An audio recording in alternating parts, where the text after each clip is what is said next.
Hello, my friend, and welcome to the 717th episode of the Sales Podcast. I'm Wes Schaefer, the Sales Whisperer, your host. Today we have Bill Rice. See that picture of me right there? Class of 1992, United States Air Force Academy.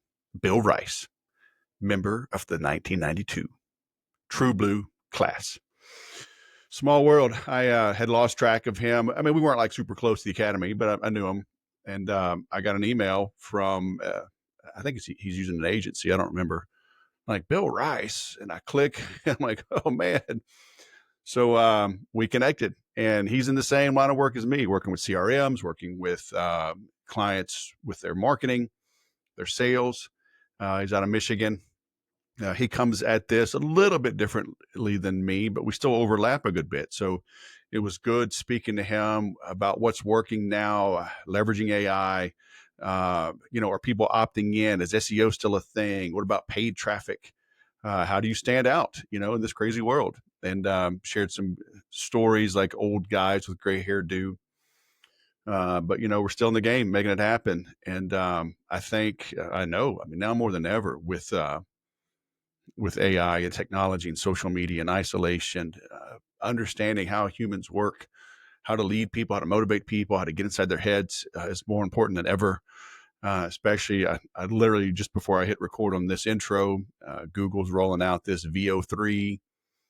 I tell you what, I was on X. This guy's showing 20 different examples of it. And if I didn't know it was a thread demonstrating the power of this platform, I thought they were all real videos. So Skynet is here, man. Sarah Connor is looking at us like, why are you sharing information with AI? So, what's going to happen? I think the fundamentals still work. I think those who have mastered the fundamentals will still win.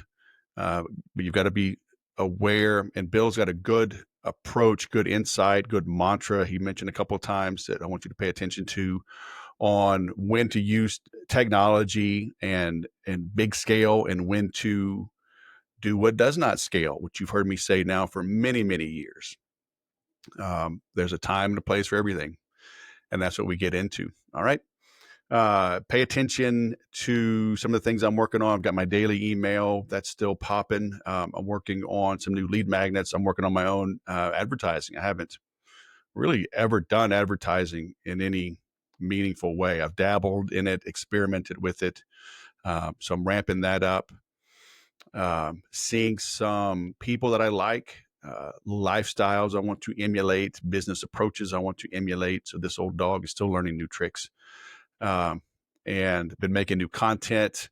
And the cool thing is, it's like I've had all these assets, and so I get to freshen them up. I don't have to start from scratch.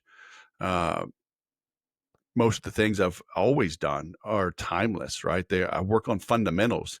I'm not getting too much into AI and SEO or PPC or things that might age and fall away. Although SEO is still around, I still like SEO. I use HubSpot as my web host. Those fundamentals haven't changed, so that's good. But my point is that the things that I have always taught, while I am changing my prospecting scripts a little bit, the outbound, but what I have used since 2006 and have taught still works in some industries for a lot of people. So I don't want to get off on too much of a tangent on this here, but be on the lookout for that. Got my Whisper Starter Pack. I think I'll link to that here in the show notes. But it's my book. It's my Overcoming Objections, flashcards, a few other things. But making new landing pages, new offers, streamlining things. And so I'll be sharing more information on that maybe in the future. I'll do a monologue, one of these episodes here coming up, let you know what I'm up to. But if I can help you grow your sales, if it's not Bill Rice, come to me. All right.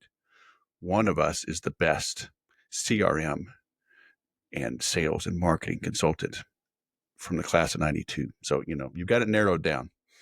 All right. Here comes the interview with Bill. Bill Rice, fellow True Blue 92. Welcome to the Sales Podcast, man. How the heck are you? I'm doing awesome, and I can't believe how small this world is, as we said.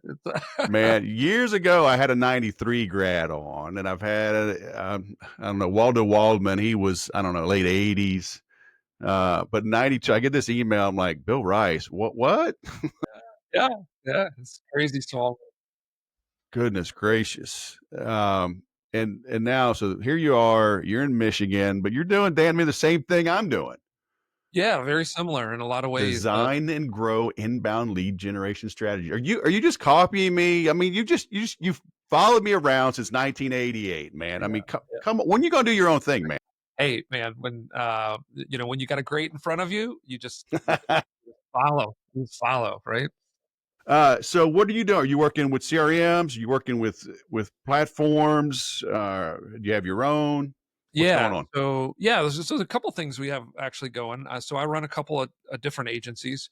Our primary focus is actually lead generation for sales teams, and so that kind of puts us on the marketing side. Oh, so you're just screen scraping and AI and handing it over to some dude in Pakistan to just do cold email? Is that, it's We're just not. cut to the We're chase, not. man. We're not. Yeah, it's I mean, it is a lot of content. I mean, there's lots of things changing around AI and content and some of the things we do. Ours is a little bit different on the B2B. So we work on both. On the Kaleido side, we're doing business to consumer. So we're generating leads for financial services companies, insurance, and again, those are consumers. And we're doing a lot of CRM stuff to help them kind of follow up and nurture those. On the Bill Rice Strategy Group, we're doing B2B. And on that side, as you know, a little bit of a different format where traditionally it's cold outreach, a lot of things you talked about. We flipped the script a little bit coming from the consumer side. We got really good at generating inbound leads, which are, sales always loves that on the B2B side. So we do some of the outreach too, but we do a lot of those inbound leads. A lot of that's around content. AI is starting to reshape that. But yeah, within in the sort of the CRM world, we're doing a lot of support there because that's kind of the heartbeat of a sales organization. And then we've also gotten involved in some of the early.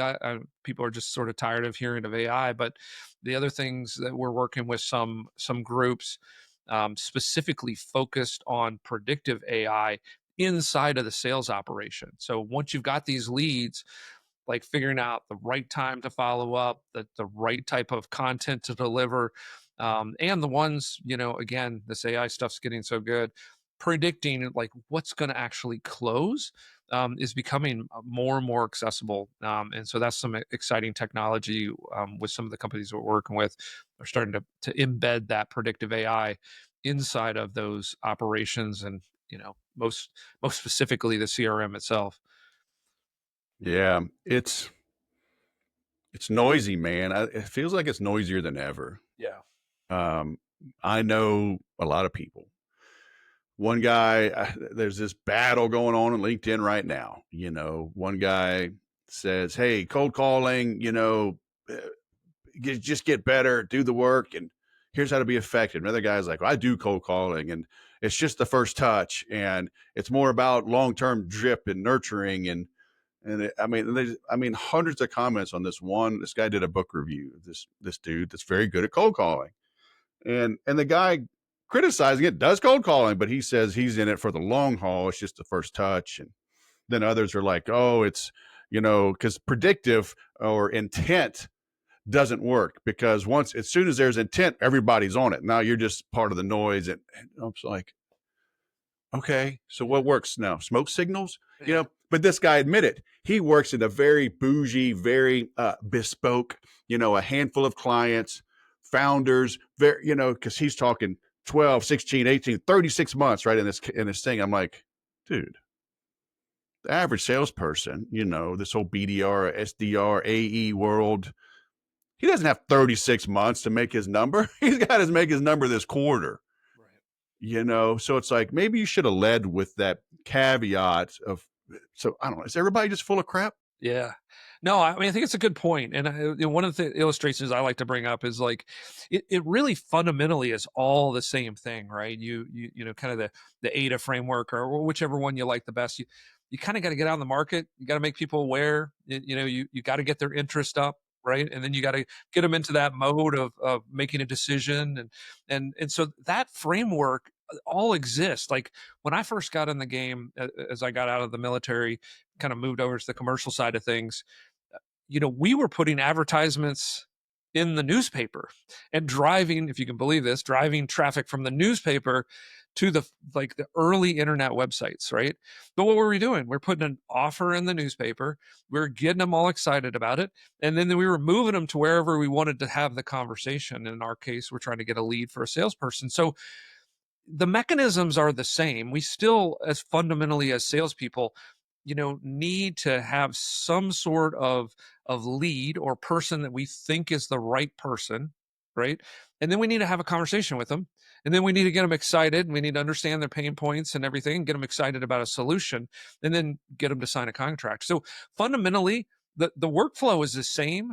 What you use as the world changes, like, okay, well, people stopped reading the newspapers. So what do? We moved to Google, right? And we started paying for search ads and stuff like that.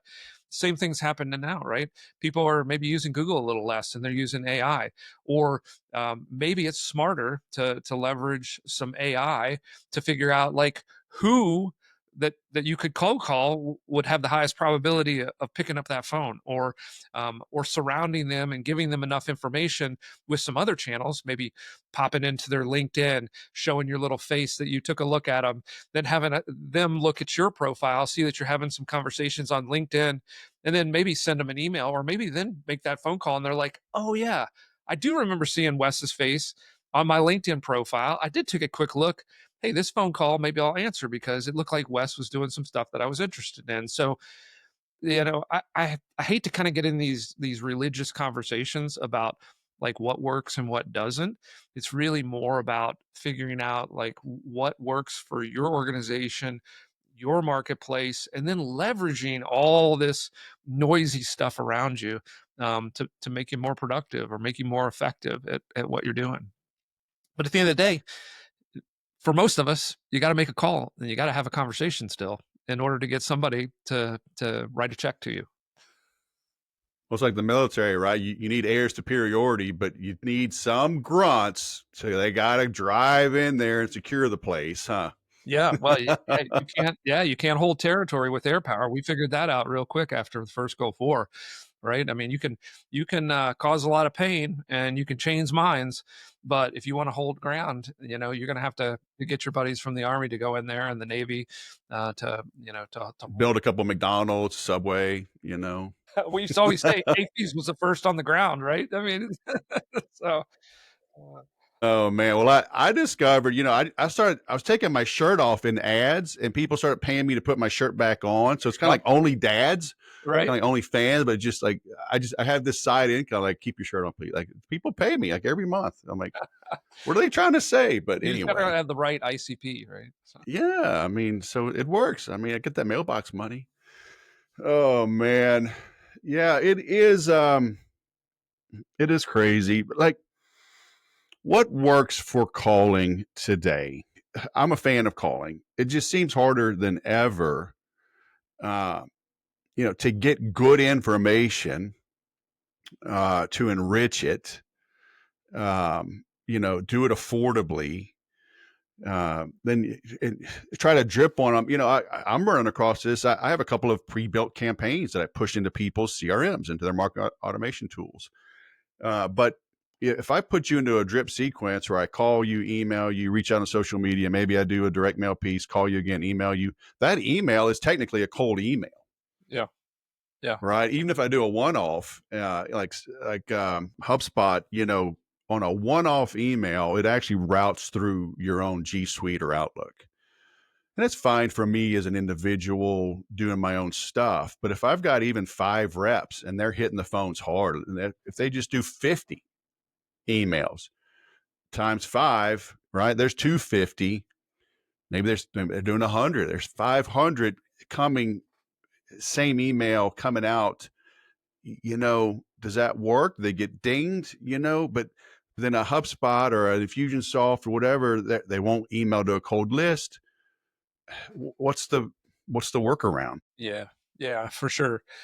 I'm a big fan, so one of the things I always tell clients and folks is I like systems to work leads and people to work people, right? So have conversations. So there are ways and I think it's important to leverage all these different systems and tools, and some of the things you mentioned can turn a cold call or a cold email into something warm. But you have to get a little more sophisticated, and then this is where automation can leverage it. Things like HubSpot, and I know you work with Keep and Infusionsoft and stuff like that. Um, for me, and then I think you also need to. I'm a big fan of knowing how the technology works to some degree, so you can leverage some points. So one of my favorite things to do on the B2C side is as a lead comes inbound. So usually that's an inquiry, right, that we generate, is immediately go out with a text message and then an email that says, I got your information. So it's a confirmation, right? In B2B, when we're generating And yeah, any, so that's B2C. yep, that's B2C, but B2B too, if you get an inbound lead, triggering. Do people give up their cell phone numbers? Yeah, absolutely. In fact, most of the numbers you get now are cell phone numbers. This is one of the things that's really, and I'll talk about B2B here in a second, but this is what's really tormenting B2B because particularly with remote, now this is changing a little bit. People are moving back to the office, but people don't have office numbers anymore, right? Right. They have their cell phone, right? And so if you go into something like Apollo or Rocket Reach or any of the Zoom Info, um, most of the office numbers are invalid. Cell phones maybe not accessible. So a lot of those things are not connecting. So this is why I do like to do email and text message. If those are available, because the other thing about knowing the technology is, one, it goes through this lock screen notifications up here. Plus, if you send those first and then you make a phone call, chances are, because it was on the lock screen, that people took a look at it and opened up their phone. So then the phone, when you make that phone call, instead of saying unknown or spam likely, it's like you see this come up occasionally, likely Wes, right? And so then you're like, oh, I know who that is, and I'll pick up the phone. So that's one little trick. On the B2B side, again, warming those calls and those emails up with LinkedIn is kind of my favorite thing, because the beauty of LinkedIn is people can check you out. They see your face. You can pop up on them, and we're all curious about who's looking at us, right? So we're always looking at like who's visited us. So that's a really effective way. If you can come in there with a message and a connection request that makes sense, you can start the conversation on LinkedIn. That's, believe it or not, really effective, as long as you, in my estimation, you're transparent. Like, I'll go in there and I'll say, hey, I'm Bill Rice. I run a strategy company. We do a lot to help B2B companies generate inbound leads, right? It would be interesting, or would it be interesting if we connected, right? So many people try to kind of go up with the sneak attack, and nobody likes that. And everybody, as soon as you kind of like, hey, I noticed you went to the Air Force Academy or whatever, you're like, yeah, well, I know there's a My sales. next door neighbor's best friend's dad also almost got in. Yeah, right, I mean, like, exactly, yeah. what? What? So you know what's behind that. So be a little transparent with that. And then again, the phone call and the email. Fact of the matter is, even in B2B, like, I agree with you. Like, the phone is really tough. So generally, I'll save a phone call until I've had a couple interactions digitally, because I think people like to have control of that conversation and be prepared for it. And then occasionally, I like to use phone call almost as a surprise. It's like, oh, I've talked to this person a couple times, and Wes is calling me. Like, that creates a whole different sort of conversation. So Mhm. so to make the phone work better, I like to kind of start with the digital channels and start to warm that up, build up a little bit of comfort level, be transparent as to what I think I have for you. And then I think the other thing that's kind of really important about that, or to remember, a lot of times salespeople were shy about this, but believe it or not, frequency builds trust. So the more they see your name, particularly if it's in different places, they're going to be more responsive, assuming that again you've got your ICP right, it fits, and they've got a true problem that you can solve. Some of those other elements have to be there, but yeah, just creating more frequency, creating more saturation in front of their eyeballs. Always is going to get you a better response when you go down to the actual contact phase. What are people opting in to receive? Because some are saying, PDFs are dead. Though the white paper, the free report, the long, guys, those are dead. I'm like, oh, well, okay, everything's dead then. I mean, do they opt in for a video? Do you get them Yeah. to a membership site? I mean, what are they choosing to opt in for? Yeah. I mean, we love content for sure. Um, I'm of a different opinion. People are like freer than ever with their email because they know they can sort it, and Gmail's got all kinds of nice things to bucket them off and everything. So I feel like an email is really easy to get, especially if there's some opportunity for something of quality behind there. A white paper or something that's going to solve a problem or whatever. So gated content still unquestionably works. But the other thing that I think works really well is ungated content, and then inside of that content saying, "Hey, I can help you with this." Right? I'm going to give you a lot of value first, right? I'm going to give you the solution. I'm going to tell you how it works. I'm going to try to build some confidence in that, and then, oh, by the way, I can either tell you more about this or I can do it for you, and that. To capture, and this is a lot of the technique we use to capture a discovery call, is pretty simple. I mean, it's still, 2 or 3% of total traffic and people that visit that. But once that person kind of fills that out, and the way we actually capture it is not kind of the traditional form, give me your name and your email, which just feels like you're running headfirst into a sales pitch. What we like to do is a survey style form. So we're asking them one question at a time and we're moving them through it. And they kind of feel like I think a couple things happen like mentally in that moment. Is one, they feel like they're getting closer to their solution because they're answering questions that make sense, and at the same time, as they're kind of moving through that, I think they're getting some sense that you have credibility because you're asking the right questions. And I'm not just talking about firmographic stuff like don't how many sales reps do you have, or how many, not how much revenue do you make, not all that, but some questions about the problem, right? And all of a sudden they're like, hey, like he gave me like 5 problems that I could be solving, and like those make sense in my role, right? So doing some work up front to really understand your ideal customer profile, the problems that they face and the solutions they're looking for, and then build a survey to kind of figure out which one of those they're looking for. It also does great things on the back end. Once it gets in your CRM, you can do all kinds of sophisticated things to figure out where they go and whether or not they're going to convert and whether or not they fit and all those kind of things. So I really love those surveys.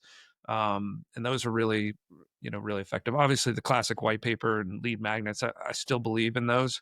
But it's amazing how many people just kind of come through and tell you what the problem is, right? Especially if it's acute enough. Yeah. Do you have them opt in at the end or in the beginning of the survey? Yeah, at the end. Yeah, anything that looks like a registration, ask for name and email up front. Um, and our testing experience is a brick wall. So you want to build again. A lot of this is psychological, right? This is my Intel background. This is where the thread connects, right?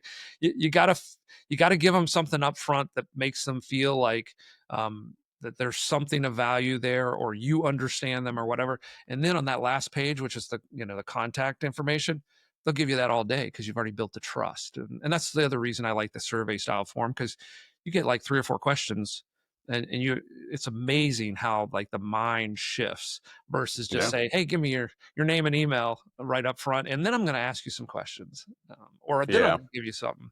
So Do you, I've turned off free emails. I may turn them back on. I don't know, but it's like, certain, obviously in a B2B setting, like I want to know who the hell you are, because I've got one of my top lead generators for 12, 15 years is a survey around CRMs. And so, but like things, and I guess it depends on your own reputation. Like I've been fine, but all the Yahoo and Microsoft and Outlook, I mean, using Infusionsoft, I've had some problems in the past. with their deliverability. But I don't know, things seem to have gotten better, and mine seems okay. But on using HubSpot, like I turned off free. Yeah. Yeah. Obviously I'm getting fewer opt-ins, but now I'm getting real people. I can look them up on LinkedIn, connect with them easier. Yeah. Um, so do you accept the free? Yeah, I mean, it depends a little bit who you are. Like if you're targeting small businesses, I'm the sales whisperer. right, right. So You personally, and my scenario, no, I expect you to have like the customer that I want to engage with needs to have the sophistication of having a business level account, and as they're looking for information, should have the professionalism to like want that to come into their business account versus the free account. So I think that's absolutely the right move for this scenario. But there are, scenarios where you're serving small businesses or, um, you know, uh, like classic ones are like accountants that solve, problems for small business owners or something like that. You see some of those small business owners that still live in their Gmail. We work a little bit in the mortgage, in the mortgage industry, especially in the B2C mortgage brokers that hate this, but they still put like super duper mortgage broker 123 at I know my son's in real estate and does well. He's got a Gmail, and a yeah. very good friend of mine, very successful attorney. He's 10 years older. I mean, he's in his mid 60s. He's got a Yahoo account. Yeah, you'll see some of that. So I I think some built of his that website for him. He has a domain. It's like he doesn't use it. I don't yeah, I don't get it. So to your I guess the short answer to your point, for most of us, yeah, I would absolutely turn off free. And there's some other characteristics that you want to turn off. Like, I mean, I'm a big believer in filtering up front to some degree, right? I mean, ideally you're generating enough demand that you can be a little choosy because there's nothing that sucks worse than getting on a discovery call for an hour with a guy that wants to guy or gal that wants to pick your brain, that's Well, never like they went to Navy. Like, I'm not talking to that dude. oh my gosh. Yeah, No way. for sure. I just got a guy just poked the bear. He posted something about how, the Blue Angels are the best. Yeah, Whatever. yeah. So I posted him a bunch of, Thunderbird All pictures. I say is my 4 years, we won the Commander in Chief's trophy. So you know what? At least I did what I could. All Facts. right. I mean, can't judge us on the last several years. I know. I don't know what's going on. It's kind of frustrating. We used to always. I remember. Well, you know this too. Like our instructors, the Navy instructors, for whatever reason, after the Navy game, they would switch to their all black uniforms, and we used to always tell them it's like, oh, this is your morning phase, Because they'd be mourning. Yeah. and it always whatever that switch over time was always the same time. We're like, yeah, once again, you're in mourning. So, That's funny. Oh man. I mean, it's probably the fall. The whole can't wear white after Labor Day or whatever. I well, mean, that those Navy guys are a little more sensitive, so they hold true to that. oh man. Well, how are you getting people to engage to get these surveys and stuff? Because I'm spooling up for the first time really ever paid ads. Yeah, yeah, And I look at my own buying habit, how I engage. Most of the stuff I'm seeing ads on social media, and like it looks interesting. I'll follow, get the report, buy something. yeah, I mean, I can't think the last time I've gone to somebody's blog and just yeah, consumed. yeah. I mean, the money makers for us right now, in B2B is LinkedIn. So doing what we call connection campaigns, is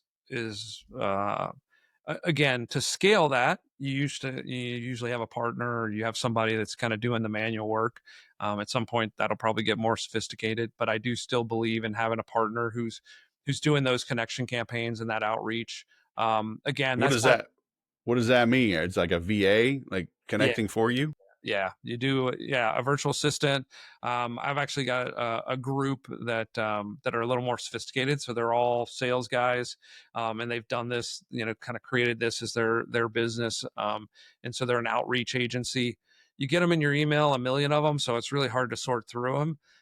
But that is effective. The problem with that is scale because you have to use. I mean, LinkedIn is still built around the individual. So I'm a big fan of the kind of the sales team of one concept.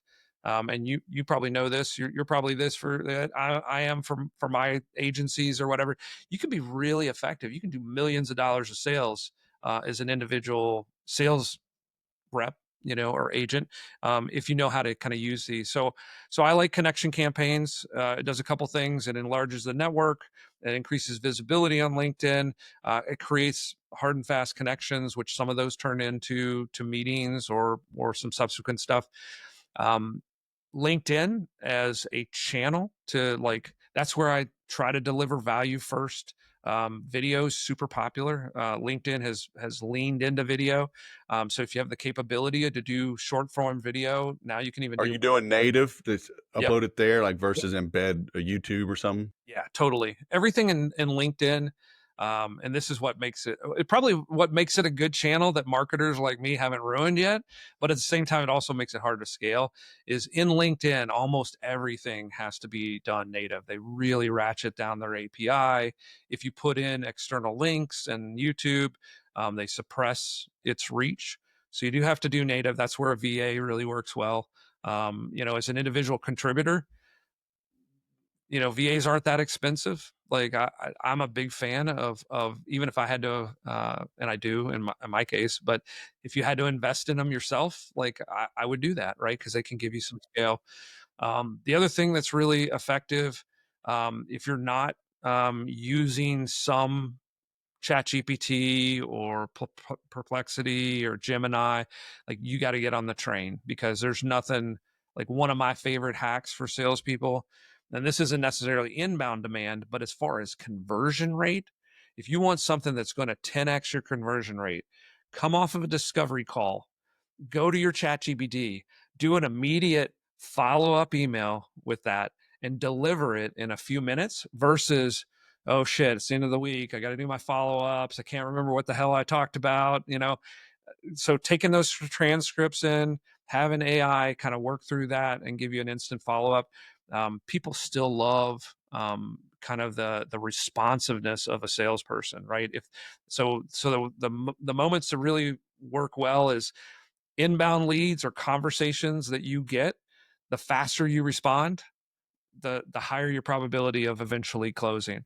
The responsiveness you have to inbound questions or follow-ups, again, it significantly increases the probability of that converting. Follow-ups, I can't tell you how many.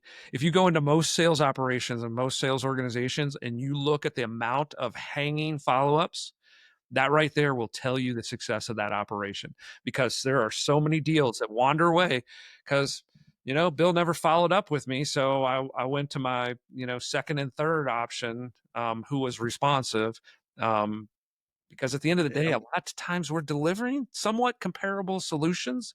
So it's really about your responsiveness and your sense of urgency in solving that person's problem that wins the day. um, so that's I'm a big fan of that kind of stuff. And AI, that's where AI can, even if you're not a sophisticated user of it, just pay for a $20 chat GPT account and start getting it to work alongside of you. Bring a VA in to be able to scale you and be able to, at the end of the day, sales is still a large numbers game. So anything that allows you to do high quality at scale is going to increase your paycheck. Yeah. Clearly, you're not a fan of Terminator, man. Look, Skynet, I'm not. No way, man. AI, nope. I'm pen and paper, dude. It's no faxes. Faxes are where it's at. Skynet can't read a fax. Yeah, because you'll be the only one that dropped on the floor if they can find the fax machine, right? So, I tried explaining that to my kids the other day, man. I was like, I got into sales. There was still such a thing as fax broadcasts, oh yeah, for sure. late Yeah, 90s. yeah, probably thermal paper just curling up at the bottom. Yep, curling up, falling under. They Yeah, will never know that. eh, yeah, exactly. But my favorite story about my kids not understanding things, and this was several years ago when they were littler. My boy loves popcorn, and so in some conversation totally unassociated with popcorn, I had mentioned that we didn't have microwaves growing up, and he looked at me with the craziest quizzical look and said, "How did you cook popcorn?" Like it was magical. Like We had the first microwave in my neighborhood. Everybody, my cousins would come over, like, "What?" And we'd play with that. Then we put, I don't know how we didn't burn the house down, man. We put all kind of crap in Oh, that yeah. thing. I remember Sparking, like, no metal. Like, what? I remember my mom going to a microwave cooking class, which is like, come on. I mean, what are Oh, we man. We had frozen TV dinners, man. But, the old latchkey kids, right? I mean, we let Yep, ourselves in. yep, Dad's working out of town in construction. Mom's got a job. yep, yep. Yeah. No, yeah, it's funny, and now it's just changing even faster. It's like it's crazy like what's going on now with, like you said, AI and stuff. I mean, it Tell my kids, like, I would drive from Houston back to the academy, you yeah, know, with a paper map, right? No satellite, no cell phones. They're like paper, like a pirate, yeah, navigating off of paper. yeah, Yeah, good old right. AAA, man. They flip Yeah. that thing over and highlight your map. Oh, the triptych, yeah. Oh man, I got a ticket. Somebody was asking online the other day, like, are these, speed tracked by aircraft real? And I was like, the one time, man, I took some road Yep, from like Lubbock up on eastern Colorado. So I didn't want to take the 25. I just like, oh, I'm gonna change it up. And it was a straight shot, 2-lane road wide open. And I was hauling ass, man. Like there's nobody out there. And I'm coming up to a little town. So I slow down and there's some kind of state trooper or whatever, sheriff over on the side of the road. I pass him, he lights me up. I'm like, I am not speeding. Like, what is going on? It's like, yeah, we got an aircraft, clocked you, blah, blah, blah. I'm like, I was going that fast. I'm like, right, couldn't right. even argue, man. Yeah, Like, damn, this is like 90, 91, yeah, like these yeah. airplanes are really tracking a little Nissan truck hauling ass through Southeast Colorado. Like, why? Yeah. Yeah. Well, that's where that's where you saw them, was where the wide open spaces where they couldn't get coverage. But yeah, why they cared, I don't know. Like, But can't yeah, my kids are like, what? My daughter literally texted me last week. She's in San Diego. She's just an hour away. Like, my check engine light just came on. Is it okay? She was getting home at night. Is it okay? Like in the morning, pick my friend up and then go check. I'm like, it's probably just the oil change. Like, you can right, drive right, your car. right, right, It's not smoking, right? I mean, right, right. Probably your emission stuff isn't working anymore, so you're it's like, you'll spitting be smoke okay. in the air. Oh my gosh. Yeah, man. I think there's something to uh like putting pen to paper, to learn math, even though we have calculators. Like you gotta engage with humans Yeah, somehow yeah, to understand how to leverage these digital tools, yeah, because like that AI, people don't understand. It's great content. It's great. It's a great alternative to staring at a blank screen and a blinking cursor. But you gotta spruce it up, and if you don't know how to communicate with a human face to face, I think they're always going to struggle. So it's fine with me. Let them yeah. use these tools because Well, I think I feel that's like I stand out being a human. well, and I think that's certainly the winners and losers that are gonna get sorted out here, because I think, um, it commoditizes a lot of execution.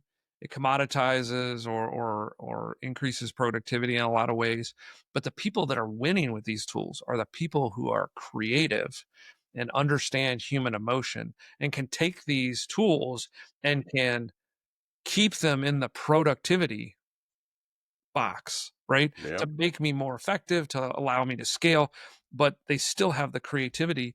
And that is what I do worry about. Like, you see, we were um, we were at Universal Studios several months back, and we were just down there, and we're like, hey, let's just kind of don't have anything to do, so we popped in there. My daughter's a little bit older. We're walking around, and we were shocked, kids in strollers in a theme park looking at an iPad. And Yeah. so my fear is, from a very young age, we're just feeding content. Like, to your point, like, even now, like, I use paper and pen, we don't like think through anything. Yeah, we don't write anything down. We don't sit in silence. and QuickBooks. yeah, and just start to think through things anymore. We're just so used to getting fed, and those people, um, you know, I don't know who's a Matrix fan, but those are the people that become batteries, right? Yeah. For the system. But the creative people will ultimately win because they'll be creative and smart enough Yeah. to leverage and scale things. So yeah, we're in a weird time. But Yeah. creativity and Well, curiosity. everybody's yeah, they're so amped up. Like I've got 7 kids, right? My youngest is 11. And last week, my wife was running some errands or whatever, and she was home and she came in the office and she was petting the dog and she wanted to do something. I go, no, you're not like we have a timer on the iPad, right? And I wouldn't set the timer. And she laid there on my floor for 2 hours asleep. She fell asleep. You know, if she had an iPad, she'd been awake and amped up. But I mean, obviously she was tired. Yep, You know, like go rest. totally. It's okay to be bored sometimes. It is. You Yep. know, let the mind wander, let the mind rest. Um, Yeah, for sure. so And I think yeah, it's gonna get harder and harder to do. Like, one thing, I talk to a lot of people about AI because we are using a lot of stuff, and we're building, some companies and things, to leverage some of that stuff. But one thing that I do kinda talk about a lot around, AI and that sort of stuff is a lot of times people have this need once they get this productivity and all of a sudden they can do things faster, they feel this compulsion to do more faster. And what I keep telling everybody, even people in my organization, is like, yes, use GPT, make it save you time. But with that extra time, and this is particularly with sales organizations, I think sales organizations should be um, running those transcripts through ChatGPT, getting summarizations, getting feedback on the calls, and then the sales directors who for years have not had time to sit down one on one and do coaching sessions, use that extra time after you've run your sales reports through ChatGPT and saved 3 hours of trying to figure that stuff out, and go have a conversation with a rep that's having trouble, or have some time to do some role playing with one of your top producers, or have a conversation with a top producer and figure out what's working with them, and then communicate to that to the other. So use that extra time to have more face-to-face person time. That's why I tell everybody all the time. You heard me, I led off with it. Let systems work leads, because that's data right now, and then people interact with people, right? So figure out systems to get people on your schedule, figure out systems to make sure your phone call goes through, figure out systems to be able to like have that holy cow moment because you sent somebody something in the mail and they opened it and it was yeah, thoughtful, right? yeah. Like, so Dude, you want to cut through the noise? Send something physical. yep, totally. So I think Postcard. They're that's like, where we need what? to use the productivity for that stuff. Those are the people that are going to win because you, like you said early on in this conversation, like the noise, cut through with silence, cut through with difference, do something different, do something unexpected. Like those are the people that are winning. Um, so I was talking about ads. Is that viable for most?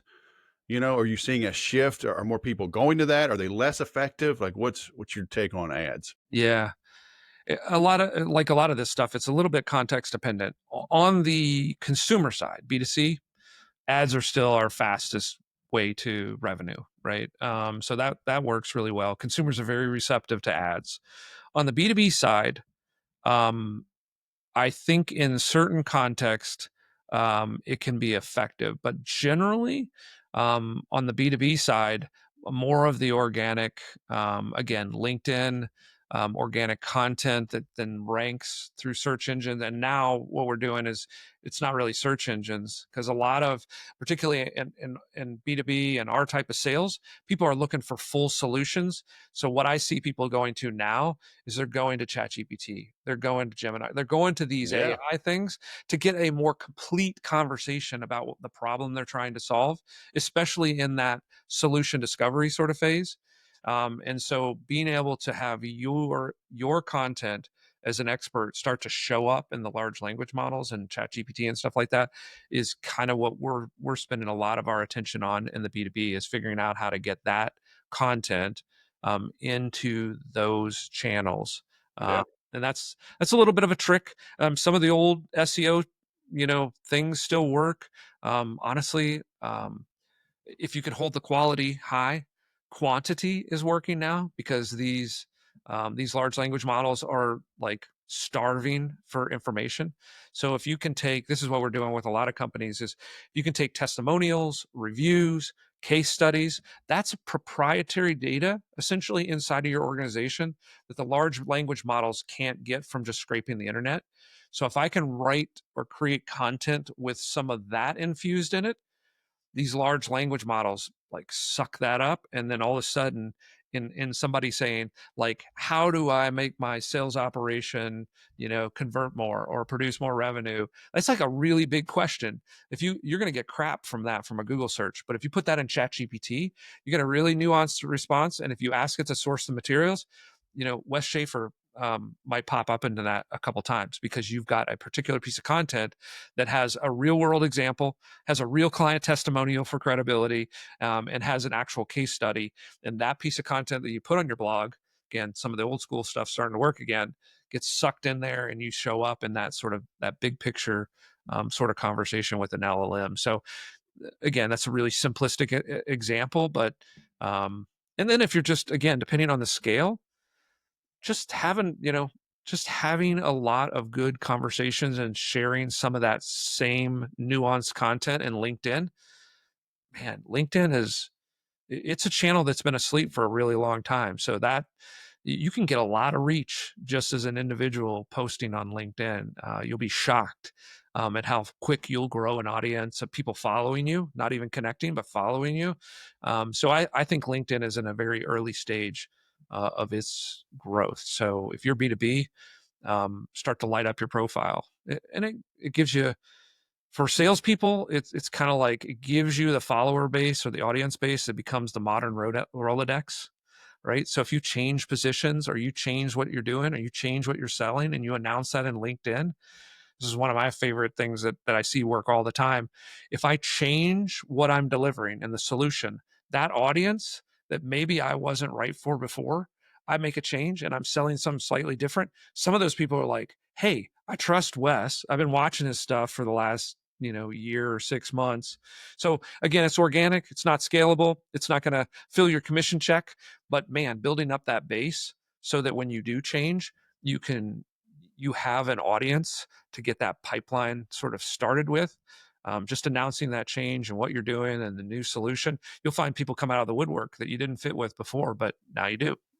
So that's another. Well, I'm using this interview. I'm like, hey, man, if Bill's full, call me because I know this guy, and my phone's already. I just did a press release that I got Bill coming on, and already I'm full for the year. So It's magic. I should have connected with you a long time ago, man. Why you been hiding from me all this time? I tell you what, we're all in our little. We think we got a lot of reach until we don't. Dude, it's so funny, right? God, I forget. I saw somebody recently, but they're not in this space. I'm like, oh, do you know this guy? Like this super popular things like Gary Vaynerchuk or something. Like, nope, never heard of him. Like, what? Like there's just, but it's the same thing. Like I'm watching, American Idol with my daughter and my wife. They went 2 weeks ago. Uh, some kids from her school were going, so she wanted to go, and it was free. Like you can go to American Idol for free. My wife's like, what? So it's 90 minutes and to drive there for us, and you got to make a day out of it because you got to get there super early, and they make you come in hours before the show starts, and blah blah blah. But they went, and it was a lot of fun, and but they're all these people are coming in to help with the show. I'm like, who's that?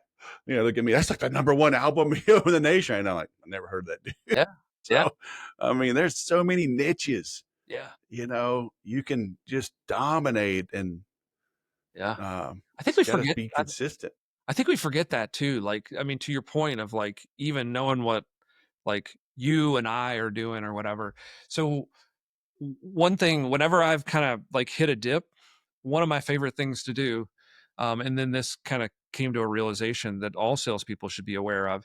Whenever I've hit a dip, one of the first thing I'll do is I'll pull up 15 to 20 people that I know, and I'll just tell them like, "Hey, this is what I'm doing, and if you know anybody, I'd love for your help getting me a referral. And invariably, one or two of those people are like, well, I need that.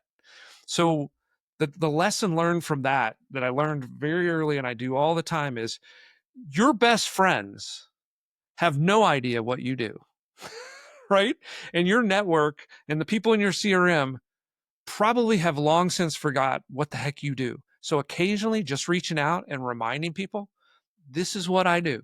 And this is how I solve problems. And this is the type of problems that I solve. If you know anybody like this, I'd love to hear from you. Always pulls out a deal or two. So people, I mean, we're all focused in on our own world and what we do and what's important to us. And we forget our friends and what they do. So don't feel shy about like reminding people of like, hey, dude, I sell real estate. Oh, really? Well, I've been looking for a place in Florida.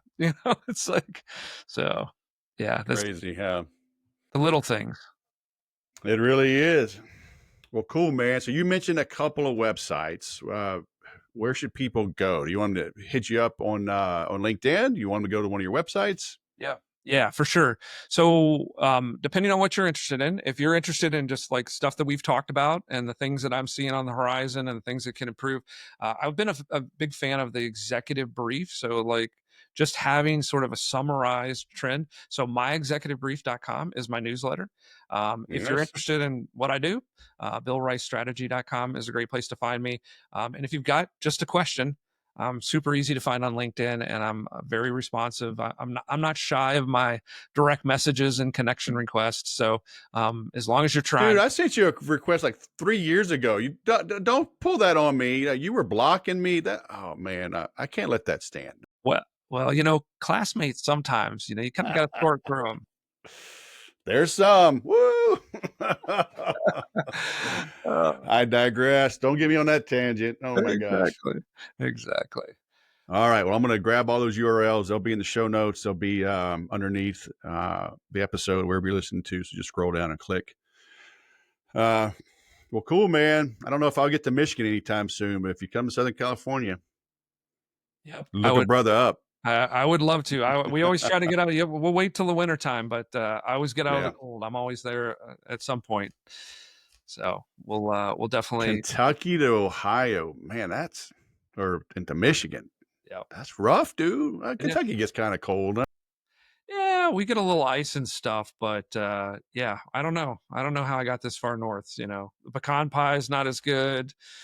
Yes, a lot of downsides. There's not a lot of Waffle Houses up here, so I'm a little fish out. Dude, there's no Waffle House out here. My wife, though, she makes me grits. So it's like, all right. And Okay, she's got my mom's gumbo recipe, jambalaya recipe. So, okay. The real question though is, my wife got it wrong. Syrup or butter on your grits? dude, that's a Midwest thing. Did you know Tony Micah? The name sounds familiar, but I don't think We were freshman classmates, fourth degree, and he's from Iowa, and he put sugar on his grits. Whoa.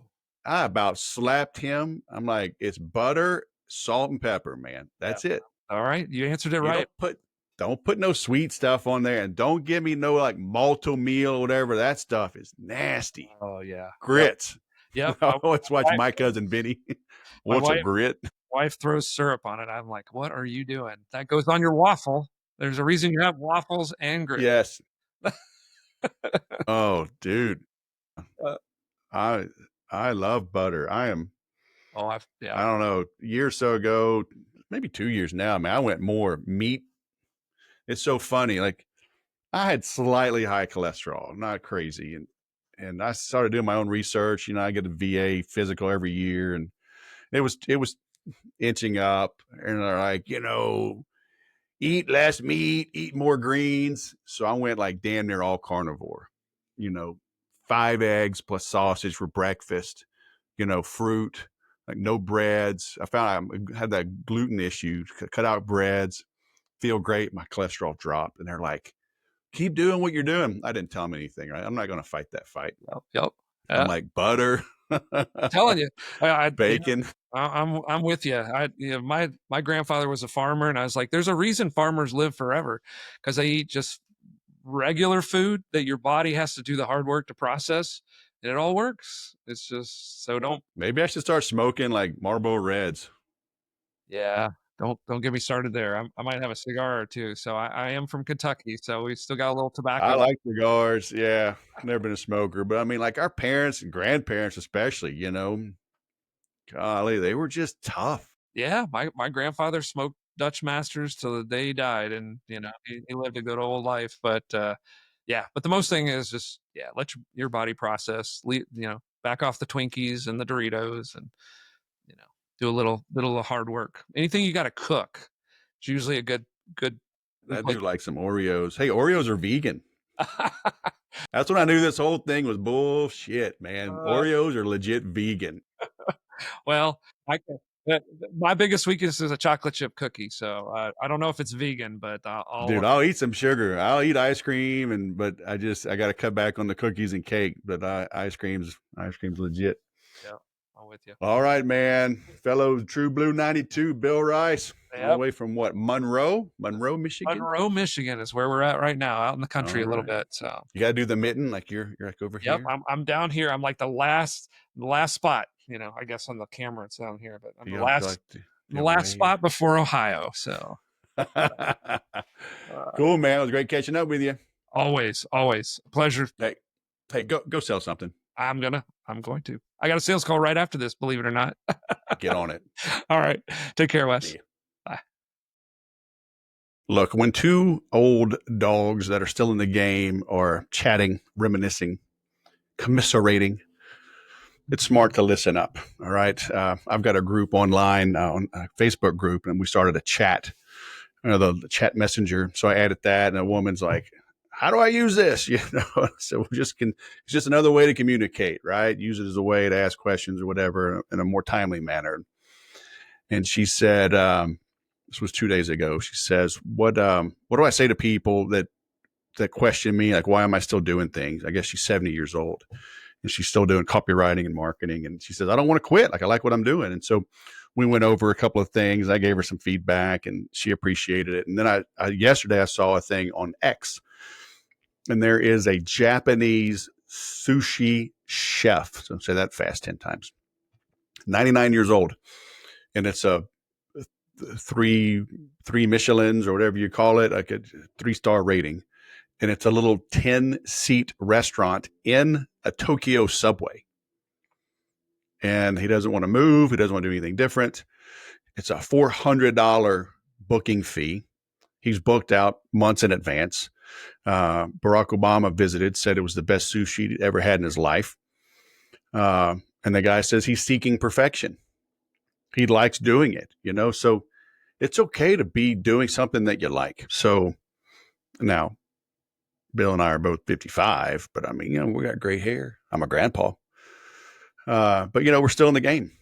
And yeah, there's things coming out, technology, like my oldest, he's got a computer science degree. He's in Silicon Valley. He's working in the crypto space, and he's much more on top of this stuff. But I have been at it longer. I understand some of the bigger principles. So, find that happy medium of bleeding edge and solid and proven, So I think we're doing that in a moderately decent, successful way, So I appreciate you watching. And again, if you need help growing your sales, leveraging technology, but also focusing on that human to human side of things. I maybe need to put that in my bio, H2H, not H2O, H2H, human to human selling. I think it's more important than ever. Things are weird, man, with this AI. Things are getting weird. I think face to face is coming back in style. Live, things, live webinars, live, demos. People are going to be searching for humanity. It's in our DNA.